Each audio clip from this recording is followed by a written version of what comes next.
கர்த்தருக்கு ஸ்தோத்திரம். கர்த்தராகிய இயேசு கிறிஸ்துவின் இன்ப நாமத்தில் இனிய வாழ்த்துக்கள். இன்றைய தியானத்திற்காக ஜெபித்த பொழுது தேவன் தந்த வசனம் 1 கொரிந்தியர் எழுதின நிருபம் 13 அதிகாரம் 10 வசனம். நிறைவானது வரும்போது குறைவானது ஒளிந்து போம். நம்முடைய கர்த்தராகிய இயேசு கிறிஸ்து அன்புள்ளவர். அவர் நாம் ஒவ்வொருவரும் அன்புள்ளவர்களாய் இருக்க வேண்டும் என்றும், தேவனை நம் முழு இருதயத்தோடும் முழு ஆத்மாவோடும் முழு பலத்தோடும் அன்பு கூற வேண்டும் என்றும், நாம் ஒருவரிலொருவர் அன்பு கூற வேண்டும் என்று நமக்கு 2 கற்பனைகளை கொடுத்திருக்கிறார். இந்த தேவன் அன்பை தான் நம்ம எதிர்பார்க்கிறார். இந்த வசனம் சொல்லுகிறது, நிறைவானது வரும்போது குறைவானது ஒழிந்து போம். நிறைவானது என்றால் இந்த வசனம் அன்பை பற்றி சொல்லுகிறது. முந்தின வசனம் சொல்லுகிறது, அன்பு ஒரு காலம் ஒழியாது, தீர்க்க தரிசனங்கள் ஆனாலும் ஒழிந்து போம், அந்நிய பாஷைகள் ஒழிந்து போம், அறிவானாலும் ஒழிந்து போம். நம்முடைய அறிவு குறை உள்ளது, நாம் தீர்க்க தரிசனம் சொல்லுதலும் குறை உள்ளது. ஹல்லேலூயா. நாம் செய்கிறதெல்லாம் குறை உள்ளது. ஆனால் அன்பு நிறைவானது வரும்போது குறைவானது ஒழிந்து போம். ஹல்லேலூயா.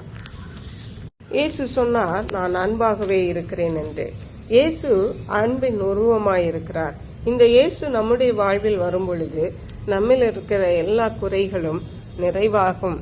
ஏனென்றால் இயேசு நம்மை பாவங்களிலிருந்து, சாபங்களிலிருந்து, வியாதிகளிலிருந்து விடுவிக்கும்படியாக தன்னுடைய ஜீவனையே நமக்காக தந்திருக்கிறார்.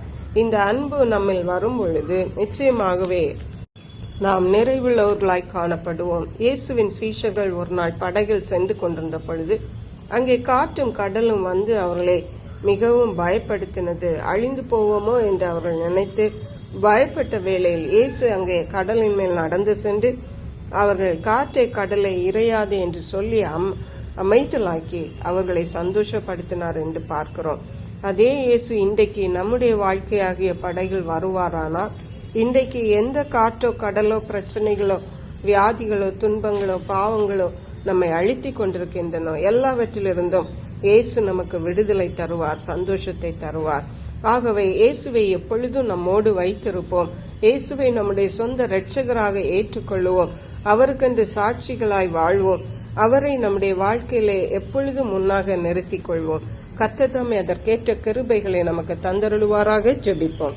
எங்களை கிருபையை நேசித்து பாதுகாத்து வழி நடத்துற எங்கள் அன்பின் தகப்பனே, ஆசீர்வதிக்கப்பட்ட இந்த நல்ல நாளுக்காக நன்றி. இந்த நாளிலும் நிறைவானது வரும்போது குறைவானது ஒழிந்து போம் என்று சொன்னது போல அன்பை எங்கள் ஒவ்வொருவருக்கும் தாருங்க. இயேசு கிறிஸ்துவை அன்பாய் இருக்கிறது போல நாங்களும் அன்பாய் இருக்க கிருபை செய்யுங்க. இயேசு கிறிஸ்து எங்கள் வாழ்க்கையில கடந்து வர எங்களை நடத்தி சொல்ல கர்த்தர் உதவி செய்வீராக. நன்றி. பரிசுத்த ஆவியானவரை துதி கன மகிமை உமக்கே செலுத்துகிறோம். இயேசு கிறிஸ்துவின் இன்ப நாமத்தில் ஜெபிக்கிறோம் எங்கள் அன்புள்ள பரமபிதாவே, ஆமென். இயேசு கிறிஸ்துவின் சுவிசேஷம் ஒவ்வொருவரையும் சென்றடையும்படியாக இந்த செய்தியை உங்கள் நண்பர்களுக்கு அனுப்பி வைக்குமாறு தாழ்மையுடன் கேட்டுக்கொள்ளுகிறேன். கர்த்தர் தாமே உங்கள் அனைவரையும் அபரிதமாய் ஆசீர்வதிப்பாராக.